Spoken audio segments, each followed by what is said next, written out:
Diary of a Wimpy Kid, The Ugly Truth, Part 5. I've heard this sort of thing from Dad before. The last few weeks of the summer, our neighbor, Miss Grove, hired me to take care of her plants while she was on a business trip. Well, I did it for the first few days, and then I guess you could say I got busy with other things. When Dad asked me how the plants were doing, I realized I haven't been over there in at least a week. I went to grab Miss Grove's key so I could water her plants, but the key wasn't in its usual spot. I practically turned our house upside down looking for that key, but I couldn't find it. It turns out the reason I couldn't find the key was because it wasn't in our house. I left it at Miss Grove's, and she had found it when she got back from her trip. Miss Grove was pretty mad that her key was in the front door, but the way I see it, she should have been happy that nobody robbed her house. She was mad about her plants, too, because unfortunately most of them didn't make it. I suggested that maybe she should buy a cactus or another plant that doesn't need a lot of water to survive. That way, everything would be fine if I lost her key the next time she went on a business trip. But Miss Grove says she wouldn't hire me again, even if her life depended on it. Then she sent me home without paying, which stinks, because I really did spend a lot of time looking for that key. Anyway, that episode is so fresh in Dad's mind, and that's why I'm hearing this responsibility thing again. Hopefully, Dad will leave my socks on the television next time around, and things won't get to this point. Well, Dad is really serious about me taking on more responsibility, and the first thing he wants to do is start waking myself up in the morning. That's actually a real problem because I depend on him to wake me up. Hup, hup, hup. Let's go. Zzz. That's the way we've been doing it for years, and I really don't see any reason to change things now. Dad said that if I don't learn how to wake myself up with an alarm clock, then I'm not going to know how to do it when I go off to college. But I always figured that would be the way me and Dad would stay in touch. Hop, hop, hop. Let's go. Hello? Yesterday was the first day I tried to wake myself up, and it didn't work out so well.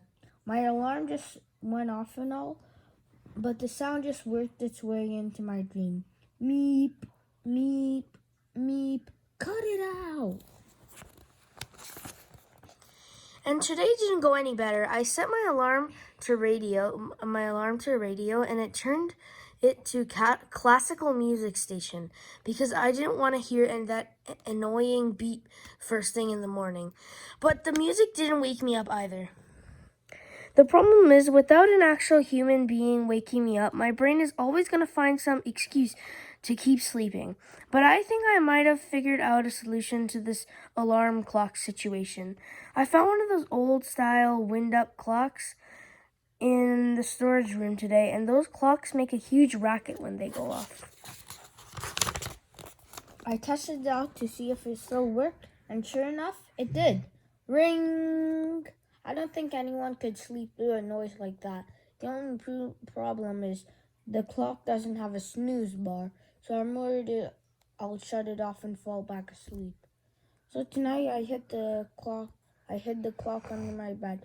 This way, when the alarm clock goes off, I'll have to get up to find the clock, and then I'll be up for the day.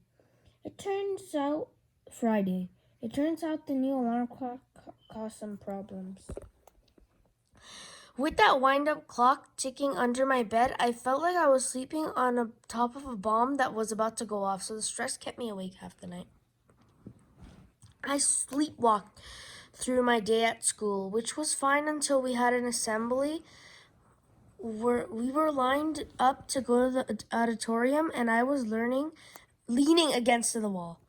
But I must have fallen asleep for a half of a second because my hand slipped, and I accidentally set off the fire alarm. Oh no. I'm just gonna The whole class, the whole school had to evacuate, and 3 minutes later, there were a bunch of fire trucks out front. After they found out there was no fire, they let everyone back into the school.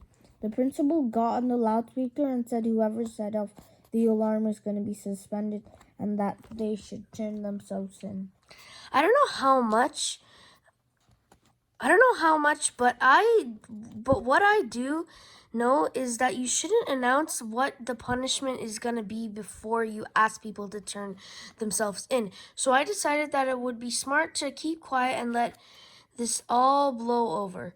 After third period, rumor started going around that the fire alarm squirts out invisible liquid when you pull the handle, and that the teachers had some sort of special x-ray wand they could use to see liquid on somebody's hand, so it was only a matter of time before they could find the culprit. Then everyone started wondering if it was the teachers who started the rumor, and it was just a trick to see which kid would go to the bathroom first to wash his hands. So that got everyone really paranoid. Then nobody would go to the bathroom, and everyone who actually needed to go just decided to hold it till the end of the day. Tap, tap, tap. The principal eventually had to shut the school down early because nobody was washing their hands, and we're right in the middle of flu season. Mom was off at the library studying, so I had to call Dad at work and ask him to come pick me up from school early, and he didn't seem too happy about it. But if he didn't make me wake myself up, none of this would have happened. Wednesday. They're starting a new unit in our health class called The Facts of Life, and apparently it covers all the stuff they have been dancing around for the past couple of months. They sent permission slips home, and if you don't want to get yours signed, you're not allowed to even be in the classroom for the rest of the semester. I really don't like this permission slip then. My mom only lets me watch G-rated movies, so I know there's no way she'll let me be in the class. To get around that problem, I typed a fake note and taped it on top of the actual permission slip. Luckily, Mom didn't look at the paper too closely, and I got the signature I needed. Now that was an easy decision. I'm actually glad they're doing this Facts of Life unit because I have a lot of questions about this stuff, and I don't really have a reliable way of getting answers. Just about everything I know in this department comes from Albert Sandy, and I'm starting to wonder if he's been feeding me bad information like this last week. He told everyone at the lunch table that it's actually medically possible for a girl to fart. Yeah, okay. Well, I know that's not true because of the time Mom hugged Aunt Dorothy on Christmas Eve.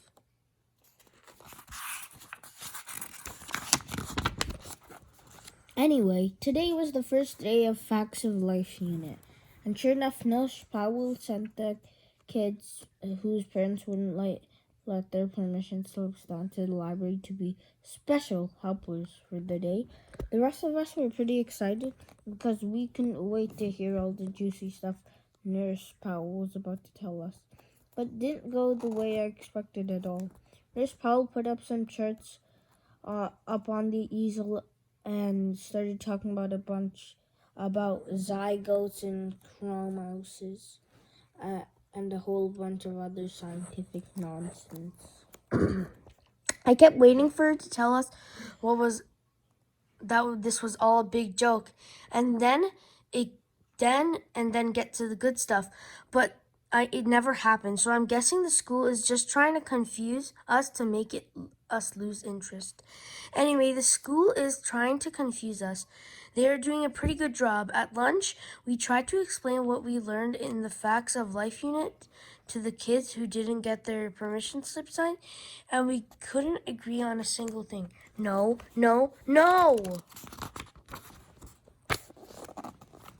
Saturday. Another thing Dad's in charge of now is that now that Mom's back in school, is taking us kids to our dentist appointments. Most kids don't like going to the dentist, but I've actually looked forward to it. I've been going to the same dentist since I was 2 years old, and they are totally my type of operation. But the main reason I like going to the dentist is because I'm totally in love with the hygienist who works there, Rachel.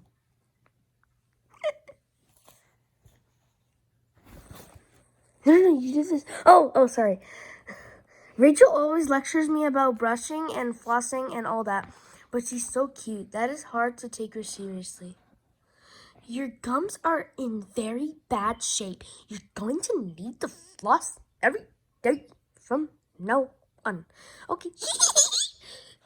Mom's always getting after me about flossing too. She says if I don't take better care of my teeth, I'm gonna end up with dentures before I go to college. I've been thinking about that, and maybe false teeth would not be such a bad thing.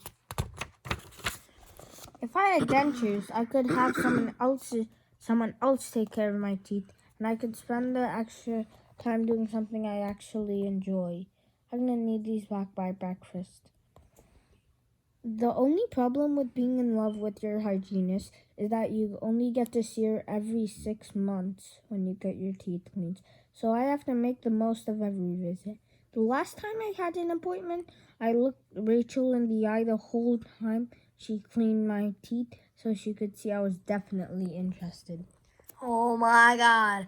Yes, This morning I actually went out and I bought some cologne to make an extra good impression on her. So when Dad told me to get in the car, I was ready. But Dad drove right past my dentist's office and got on the highway. I told him that he had missed the turn and that Tender Hugs dental care was on the other way. But Dad said I'm too old to keep going to a kid's dentist. So starting today.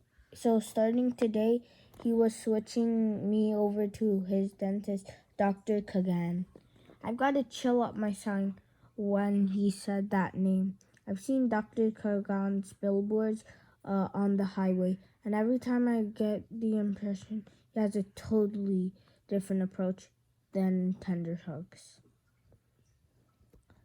I tried to get Dad to change his mind, but he said he already did the paperwork to switch me over, and there was no turning back. I thought about making him run for it, but Dad must have known what I was thinking because he locked the car doors.